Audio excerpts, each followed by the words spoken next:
Eske ou gen problem pou pene yo? Gen ereksyon, eske ou pa ka fe seks, ou gen tout kalite problem? So jodi ya nou pal fon ti koze sou kek bagay ki ka koz ou gen jan de problem sa yo e koman ou ka rezoud problem seks la. Paske nou konen seks se yon bagay ki trez important pou tout moun ki nan la vi seksyel. So jodi ya, nou pral pale sou suje sa ki afekte an pil gason nan mond la. E mlem di an pil gason afekte pa problem ereksyon sa. So video sa pral explike ou an plus detay sou sa koz yo e koman ou ka trete li. Dysfonksyon erektor ou bien idi jan blan relel ou bien pene ou ki pa ka kampe, ki fe ke ou gen problem ou pa ka fe seks, a madame ou jan ta dwe fel ou bien menaj ou an more ou, moun kap vive ave ou la. Bagay sa ou se yon problem ki komen, unfortunately, but nou bezwen fe sur ke nou konen san ka fe, san dwe fe pou ede nou avek jan de bagay sa ou. An pil gason gen problem sa. An pil gason gen problem sa. Li afekte gason nan nepot laj, gen moun ki li afekte depi nan 30 ni, gen moun depi nan 20 ni, nan 40 ni, ap monte men, li ka afekte, bon gran moun men se pa pale, li ka afekte moun nan nepot laj.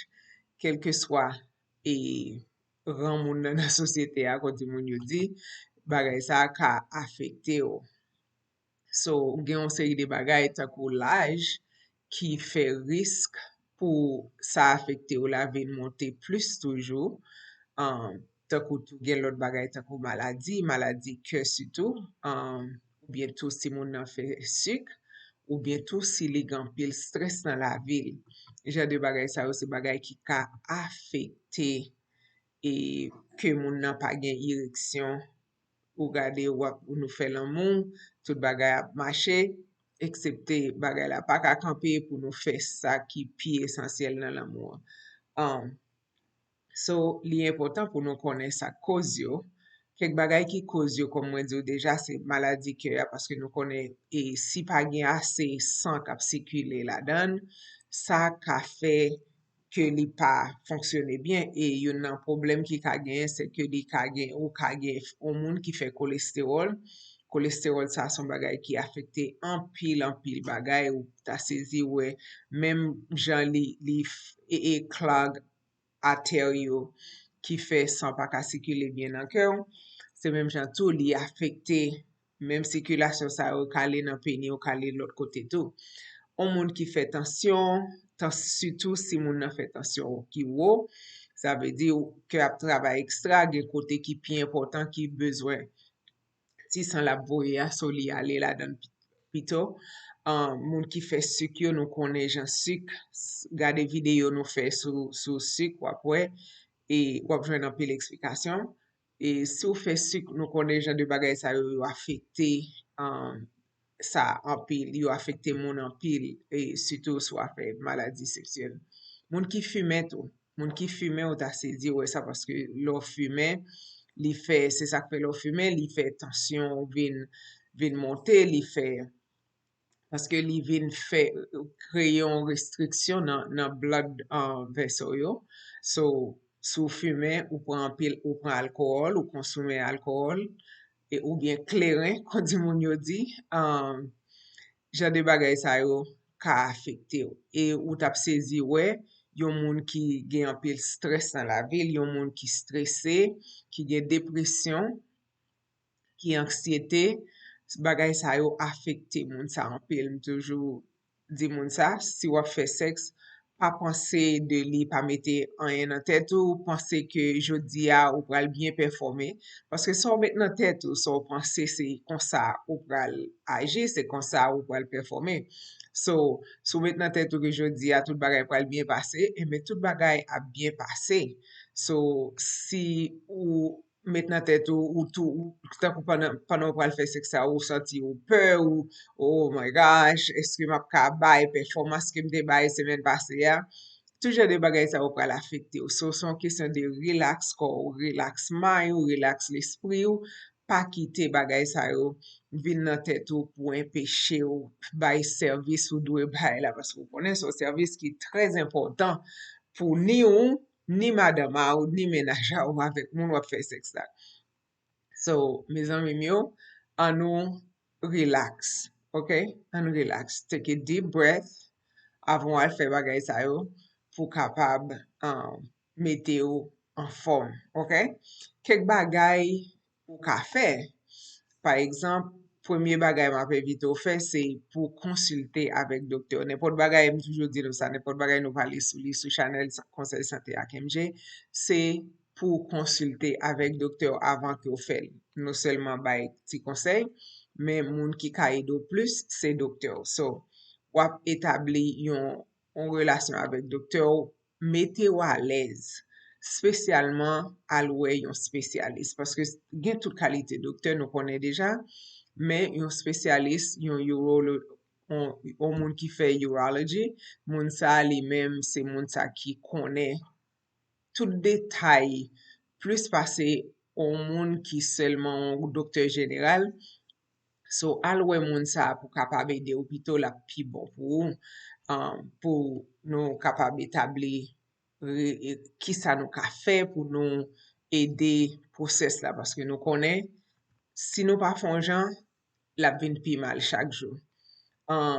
Lot bagay se chanje nan stil de vi nou. Nou konen sa deja, par exemple, sou te fume, sou te boe kleren, jan de bagay sa yo, ou ka retire yo, ou pa fe yo ankon, diminye la dan yo, jiska sou pa fe lankon, epi wap we, bagay yo ka chanje pou ou, paske sou di yo ke kleren avek fume li afekte e ireksyon yon gason.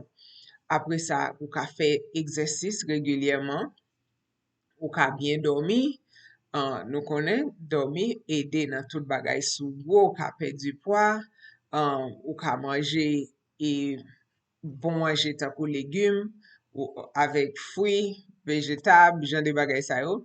E pi, sa ki important anko, jere stres yo. Mso di ou si ou stresse, sou gen depresyon, jan sa ka afekte ou, sou eseye wè koman ou ka jere stres yo, an fason pou kapab mette tout koa an bonne sante. Paske nou konen stres la li afekte an pil bagay. E pi tou gen, ou ka pala doktor, paske gen psikolog pou sa.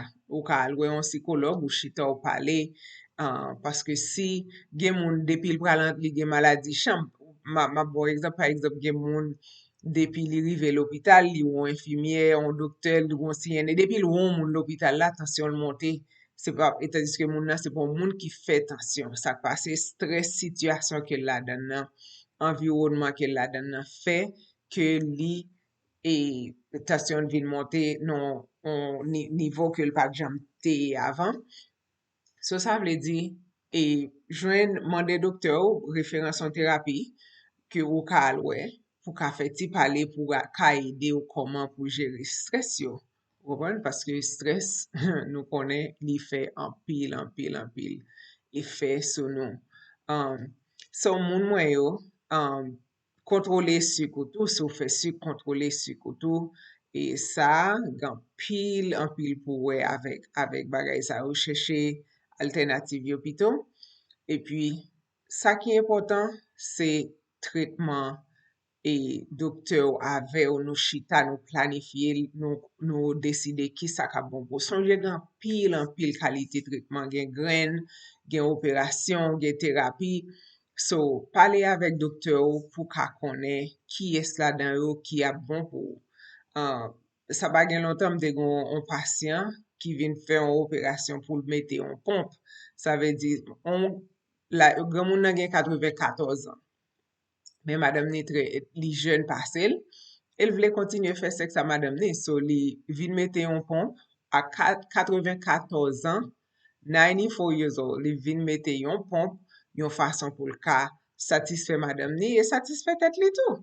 Ou repren, paske jwet la pou nou jwe, so tout otan nou egziste nou dwe ap jwe. Ou repren, so sete yon bagay ki te interesant pou we, ke nan laj li ya, li te ka di l pa ke ankon, but li still ke. But anyway, sa ki important, dysfonksyon an, se yon problem kouran ki afekte an pil gason, mwen di nou deja, men solusyon ki disponib yo, se pale avek doktor, al chita avel, chèche support, e pou alom souete tou, mesdames yo tou, nou supporte mari nou nan san sa, si moun nan nou pap jure, nou pap di, ou menman, ou pa kabay, ou pon dabzou, alo gen jouet, konsa tou, gen de le tou, mesdames yo konon ti jan sever nan san sa, paske le, yo pa ka jwen nan en, yo kon a boude, but an nou pon ti pasyans a mesye yo ki gen difficulte, on fason pou yo kapab ankoraje, pi pou yo chèche tretman ki nesesè, pou yo ka jwen an solusyon ak problem nan. Mwen remersi yo infiniman deske yo te gade video sa just nan fe. Mapman do tan pri, pabli abone sou chanel la, banon ti like, e pi napwe ou nan prochen video, menm jak sa. Mersi anpil.